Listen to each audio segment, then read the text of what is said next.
Olá, meu amigo investidor, tudo bem com você? Para esse vídeo aqui, eu preparei alguns slides para te mostrar como normalmente o mercado, de um modo geral, reage a situações semelhantes à que a gente está vivendo agora, da iminência de um conflito entre a Rússia e a Ucrânia. No início do vídeo, eu vou te dar um panorama geral de como o mercado normalmente reage a essas situações e depois a gente vai particularizar para o mercado cripto, tá legal? Também vou te mostrar alguns gráficos com alguns níveis de suporte e de resistência de preços e é bom que fique bem claro. Aqui nesse vídeo eu não vou levar em consideração aspectos geopolíticos e nem tampouco aspectos humanitários. Eu vou apenas procurar fazer relação entre cenários semelhantes ao que a gente está vivendo hoje e os investimentos, especialmente o investimento de criptomercados, mas que num primeiro momento tem uma grande correlação com os mercados acionários, renda variável de um modo geral, tá legal? Bom, aqui a gente tem comparativos de guerra do Vietnã, guerra do Golfo, guerra do Afeganistão, Iraque e Crimeia, que no caso dessas todas aqui, esta da Crimeia é um conflito que guarda mais semelhanças com o atual. Bom, a gente vê que no começo de uma invasão, no começo de uma guerra, a gente tem uma queda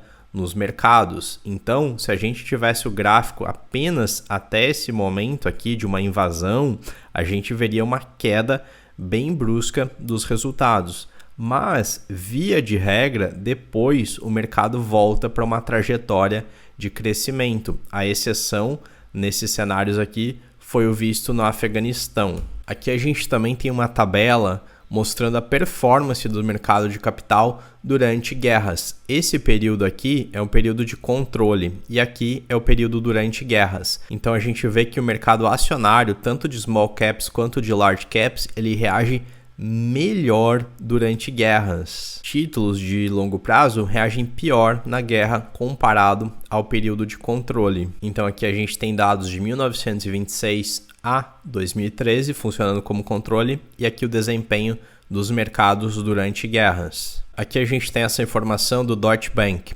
O que esse gráfico diz pra gente? E ele é bem revelador. Aqui a gente tem ataque dos Estados Unidos à Líbia, Primeira Guerra do Golfo, OTAN bombardeando a Iugoslávia, Estados Unidos no Afeganistão, Guerra do Iraque e novamente Estados Unidos Líbia. Esse gráfico aqui, ele mostra que nos dias de ataque, nos dias em que foram deflagrados os conflitos, os mercados tiveram uma queda super significativa, que variou de 1 a 15%, sendo que a média foi de 5,9%. Essa queda se deu no dia do ataque em relação aos 3 meses que precederam esse evento. Porém, pós-ataque, depois de deflagrados os conflitos, em geral, os mercados tendem a reagir positivamente, por mais contraintuitivo que isso pareça. É o que os dados mostram pra gente. Cerca de um mês apenas depois de deflagrada a Primeira Guerra do Golfo, o S&P 500 aumentou 18%, sendo que na média a gente teve um crescimento de 7% pós-conflito. E aqui a gente tem a figura toda mostrando o período de queda e o período de recuperação. Queda, recuperação, queda, recuperação. E a gente vê que em guerras mais duradouras, como por exemplo a do Afeganistão e a do Iraque, o saldo acaba sendo negativo, porém em conflitos de menor duração, os mercados tendem a reagir positivamente e se recuperar mais rápido. Dessa visão geral dos conflitos, sem entrar nas particularidades do caso em questão, a gente chega à conclusão que o curto prazo ele representa uma janela de oportunidade de compra, já que a gente pode esperar uma queda mais acentuada no curto prazo, mas a tendência é que a recuperação seja rápida e seja pujante. Porém, a gente já está vivendo um cenário de alta inflação mundial. Estados Unidos, Inglaterra, a cada vez aumentando suas taxas de inflação. Na verdade, o mundo todo. E esse quadro de alta inflação, ele tende a se acentuar em conflitos como o da Rússia. O preço do gás natural e do petróleo, ele deve ir para as alturas. E isso tem um impacto muito generalizado na cadeia econômica, aumentando os custos de transporte, por exemplo, que afetam os custos de um modo geral, custos de alimentos, e esse é um fator adicional que representa uma piora no quadro inflacionário. E o remédio tradicional para combater a inflação é a elevação da taxa de juros. As taxas de juros, por sua vez, afetam negativamente os mercados de um modo geral, o mercado acionário e o mercado cripto. Mas o mercado cripto ele tem uma particularidade. No curto prazo, ele é afetado negativo pela elevação da taxa de juros, mas no longo prazo ele acaba se beneficiando. No mundo cripto, a gente tem um quadro bem interessante. Dos fundos de investimento que investem no criptomercado, a gente tem um perfil bastante dividido. Cerca de metade dos investidores de fundos são formados por venture capitals, capital de risco, mas a outra metade dos fundos, curiosamente, tem um perfil extremamente oposto, que são os hedge funds, fundos de proteção. Então, a gente tem tanto fundos que buscam o criptomercado cientes do risco que ele oferece, mas em busca da rentabilidade, que também é descomunal comparada com outros mercados, mas a gente também tem aquelas pessoas, aqueles fundos que buscam o criptomercado comprados na tese de hedge contra a inflação. E os dados históricos mostram pra gente que nos últimos 10 anos não houve nenhuma proteção melhor à inflação do que o Bitcoin, ganhando espaço no mercado global que até então era dominado pelo ouro. E nesse cenário de incertezas, de pressão inflacionária e de juros altos, o que você deve levar em conta para os seus investimentos? Eu já vou abrir aqui o gráfico para a gente ter uma análise um pouquinho mais concreta do movimento de preços. Mas nesse cenário que está se desenhando, tendem a sair mais fortes aqueles projetos que têm fundamentos sólidos. Então, não é o momento de fazer grandes apostas em projetos que representam um grande risco e que ainda não estão consolidados, e sim voltar os olhos para aqueles que têm fortes fundamentos. E além disso, para complementar a nossa análise, a gente tem que sempre ficar de olho nos dados on-chain. E aqui a gente está falando exclusivamente do mercado de criptomoedas, que é o único mercado que permite esse tipo de análise aqui.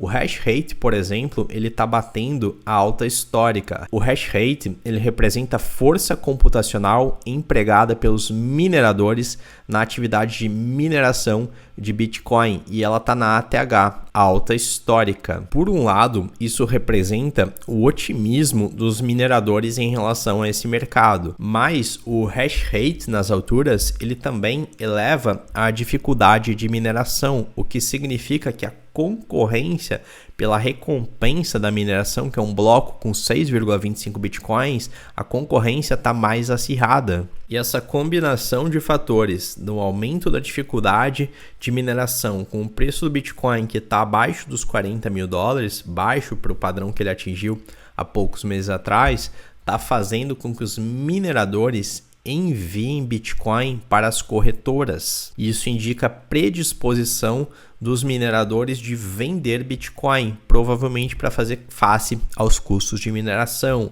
E esse é um fator que gera uma pressão na oferta do Bitcoin, que tende a ser mais um fator empurrando os preços para baixo. Vamos abrir aqui bem rapidinho as notícias para ver se tem alguma atualização. Bom, sanções da Alemanha em relação à Rússia, inflação no Reino Unido atingindo máxima de 30 anos, Alemanha congelando o gasoduto russo, Rússia enviando tropas para a Ucrânia. Acho que essa notícia é de ontem à noite. Enfim, a gente tem uma série de notícias referentes a esse conflito aqui. A gente tem a aliança da Rússia com a China, a gente tem uma série de fatores. Vamos ver agora como os mercados estão reagindo. Estou aqui primeiro no gráfico do S&P 500. Ontem foi feriado nos Estados Unidos e por isso a gente não teve o S&P aberto. Bom, ele está caindo, abriu o dia caindo. Essa queda chegou a 1,27%. E no momento atual está na ordem de 0,82%. Então os mercados estão caindo como era de se esperar, mas essa queda não está tão acentuada assim, até porque não foi deflagrada de fato nenhuma guerra. Agora eu estou no gráfico semanal do Bitcoin. Primeiro de tudo, observe essa linha amarela aqui. Essa linha representa uma região de suporte que está na região dos 32 mil dólares. Então aqui nos 32 a gente tem uma força compradora bastante forte que vem sustentando os preços nesse patamar. Se os preços testam esse patamar, os touros vêm apresentando mais força do que os ursos. Um outro ponto importante também é essa linha verde, uma LTA, uma linha de tendência de alta. No longo prazo, o Bitcoin ele não perdeu uma tendência primária de alta. Desde novembro do ano passado para cá, ele tem caído bastante, porém, no longo prazo, ele ainda não perdeu essa tendência de alta. E um ponto crítico para que ele não perca essa tendência de alta é aqui, a região dos 27 mil dólares, 27 para 28, ok? Então a gente tem aqui uma região de suporte muito forte, a gente tem uma linha de tendência de alta que formam suportes bem importantes de preço. Se a gente tiver uma escalada dos conflitos mais intensa, que envolva conflito armado, por exemplo, e não meras sanções, esse é um evento que pode deflagrar uma queda mais significativa e a eventual perda desse suporte. Por enquanto, a gente não tem esse cenário desenhado. A gente tem que trabalhar de acordo com cenários. Vamos acrescentar agora aqui as médias móveis. A gente vê que o suporte que está segurando os preços agora é a média móvel de 100 períodos, que é essa linha roxa aqui. Então, no semanal, esse é um suporte que está segurando os preços. Pausa para um golinho de café. Então, a gente tem esse suporte formado pela média de 100. A gente tem essa região aqui, que também é um suporte de preços. E logo abaixo, a gente tem tanto a LTA quanto a média de 200 períodos. Então, veja que a gente tem várias barreiras aqui sustentando o preço do Bitcoin. Porém, depois disso, a gente não tem nenhum suporte relevante até essa região aqui dos 12, ok? Então, é importante que o Bitcoin não perca esses suportes aqui. Se ele cair abaixo dos 27, a gente não tem nada que segure ele, nada que impeça que ele desça a ladeira abaixo dos 27 até os 12, por exemplo. E mais abaixo ainda, a gente tem aqui na região dos 6.800 dólares, uma outra região com uma força compradora bem intensa também, formando um suporte de preços. Não tem nada que indique que ele vai chegar aqui nesse preço. Não estou sendo pessimista e falando que ele vai testar essas regiões. Repare que eu falei que a gente tem uma série de proteções, uma série de suportes bem significativos, garantindo que mesmo num cenário ruim, a gente não caia para baixo dos 27. E um outro ponto interessante é que desde janeiro do ano passado, quando o Bitcoin deu uma pernada de 5 para 40 mil dólares, o volume de negociações vem escasseando. Então, nessa região de preços que a gente está agora, a gente não tem tantos players dispostos a comprarem criptomoedas. E por fim, de acordo com Fibonacci, a gente tem aqui uma resistência mais imediata na casa dos 43, outra na região dos 50 e outra na região dos 65 mil dólares. E os suportes 35, 30, e se ele perder essa região aqui, aí sim a gente pode testar 19 e eventualmente 5 mil dólares. Esse cenário é possível? Sim, é possível. É provável? Não, não é provável. Então lembra dessa figura que eu te mostrei lá no começo. A crise da Crimeia, que é uma crise bem semelhante à que a gente está vivendo agora.